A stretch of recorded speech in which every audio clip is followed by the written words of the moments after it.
बड़ी खबर है उत्तर प्रदेश से, जहां बसपा सुप्रीमो मायावती के भतीजे आकाश आनंद की बसपा में एक बार फिर से वापसी हो गई है। बसपा सुप्रीमो ने उत्तराखंड उपचुनाव में आकाश आनंद को स्टार प्रचारक बनाया है। स्टार प्रचारकों की लिस्ट में आकाश आनंद का नाम दूसरे नंबर पर है, जबकि पहले नंबर पर बसपा सुप्रीमो मायावती का नाम है। बता दें कि लोकसभा चुनाव प्रचार के दौरान सरकार विरोधी बयानबाजी करने के कारण बसपा सुप्रीमो ने अपने भतीजे आकाश आनंद को पार्टी की सभी जिम्मेदारियों से मुक्त कर दिया था।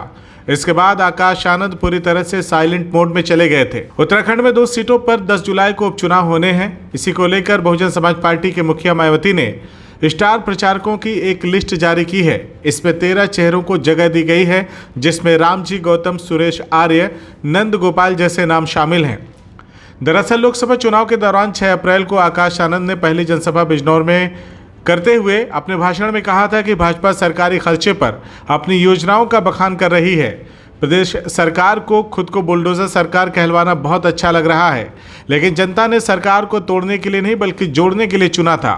वहीं 24 अप्रैल को संत कबीर नगर में एक भाषण में आकाश आनंद ने कहा था कि भाजपा गद्दार और घमंडी पार्टी है। ये कहते हैं कि इन्होंने राम मंदिर बनवाया। तुम कौन होते हो भगवान को लाने वाले? तुम इंसान होकर भगवान को लाने की बात कर रहे हो। मंदिर तो सुप्रीम कोर्ट के आदेश से बनना शुरू हुआ और पैसे जनता के लग रहे हैं, इसमें भाजपा का क्या लगा है?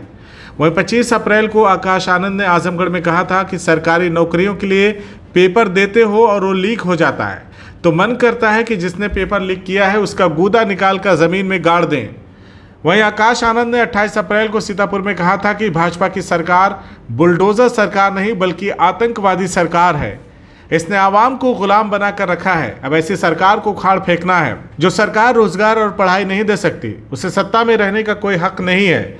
अगर ऐसे लोग आपके बीच आकर वोट मांगते हैं तो जूता निकाल कर रेडी कर लीजिए। वोट की जगह जूता मारने का वक्त आ गया है। इसके बाद बसपा सुप्रीमो मायावती ने लोकसभा चुनाव प्रचार के बीच में ही 7 मई को अचानक अपने भतीजे आकाश आनंद को सभी पदों से हटा दिया था। यहां तक कि आकाश आनंद से उत्तराधिकारी का अधिकार भी वापस ले लिया था। मायावती ने आकाश आनंद को अपरिपक्व नेता भी कहा था। मायावती ने कहा था कि आकाश आनंद को नेशनल कोऑर्डिनेटर व अपना उत्तराधिकारी घोषित किया, लेकिन पार्टी और मूवमेंट के व्यापक हित में पूर्ण परिपक्वता आने तक उन्हें दोनों अहम जिम्मेदारियों से अलग किया जा रहा है।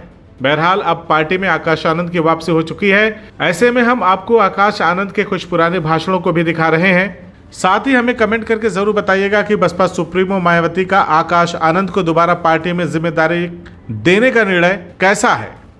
मन करता है ना, जिसने पेपर लीक किया उसका गूदा निकाल के उसको जमीन में गाड़ दे। आता है ना गुस्सा चलाता है। साथियों, इन सरकारों ने भाजपा की सरकार बुलडोजर की सरकार नहीं, यह आतंकवादियों की सरकार है। CIB इंडिया न्यूज की सभी खबरों को देखने के लिए लाल रंग की बटन को दबाकर चैनल को सब्सक्राइब जरूर करें, घंटी जरूर दबाएं ताकि हमारी सभी खबरों के नोटिफिकेशंस आप तक पहुंचते रहें।